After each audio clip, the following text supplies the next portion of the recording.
IIM UPSC tuitions only in Tirumala IAS institute Chaitanyapuri. Call చేసి ఇప్పుడే join అవ్వండి.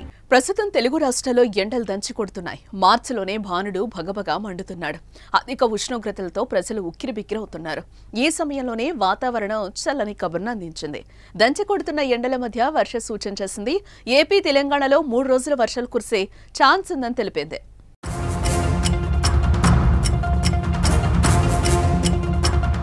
ఆంధ్రప్రదేశ్లో శని, ఆది, సోమవారాల్లో పలు ప్రాంతాల్లో తేలికపాటి నుంచి మోస్తరు వర్షాలు కురిసే అవకాశం ఉన్నట్టు వాతావరణ శాఖ పేర్కొంది.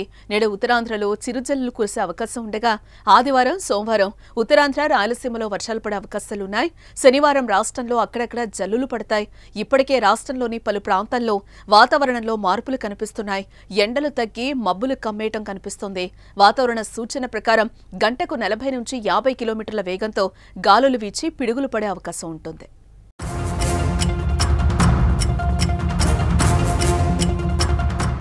తెలంగాణలో వరుసగా 3-4 రోజులు అక్కడక్కడ వర్షాలు కురుస్తాయని వాతావరణ శాఖ అధికారులు చెబుతున్నారు. శనివారం, ఆదివారం, సోమవారానికి సంబంధించి వాతావరణ అధికారులు కొన్ని జిల్లాలకు ఎల్లో అలర్ట్ ను జారీ చేశారు. మార్చి 22వ తేదీ మరియు మార్చి 23వ తేదీన తెలంగాణ రాష్ట్రంలోని ములుగు, మహబూబాబాద్, పెద్దపల్లి, మంచిర్యాల, ఖమ్మం, భద్రాద్రి కొత్తగూడెం, ఆదిలాబాద్, నిజామాబాద్, కామారెడ్డి, మెదక్, సంగారెడ్డి, వికారాబాద్, నారాయణపేట, గద్వాలలో ఈదురుగాలులతో కూడిన తుఫానుకు అవకాశం ఉందని వెల్లడించారు. నిర్మల్, ఆసిఫాబాద్, జగిత్యాల, సిరిసిల్ల, హన్మకొండ, సిద్దిపేట, కరీంనగర్, వరంగల్, జనగామ, యాదాద్రి, సూర్యాపేట, రంగారెడ్డి, మేడ్చల్, నల్గొండ, మహబూబ్ నగర్, నాగర్ కర్నూల్, వనపర్తి జిల్లాల్లో వడగండ్ల వానలు, బలమైన ఈదురుగాలులు వీచే అవకాశం ఉందని వాతావరణ శాఖ అధికారులు హెచ్చరిస్తున్నారు. హైదరాబాద్తో పాటు పరిసర ప్రాంతాల్లో వానలు పడే అవకాశం ఉంది.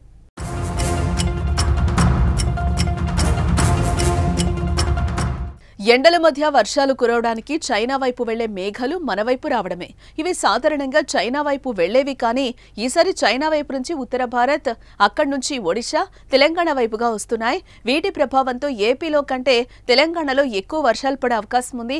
ఎండలకు ఉడికిపోతున్న ప్రజలకు వర్ష సూచన కాస్త ఉపశమనాన్ని కలిగిస్తున్న మామిడి రైతులకు కాస్త కష్టం కలిగించే అవకాశం ఉండడంతో ఆందోళన కలిగిస్తోంది.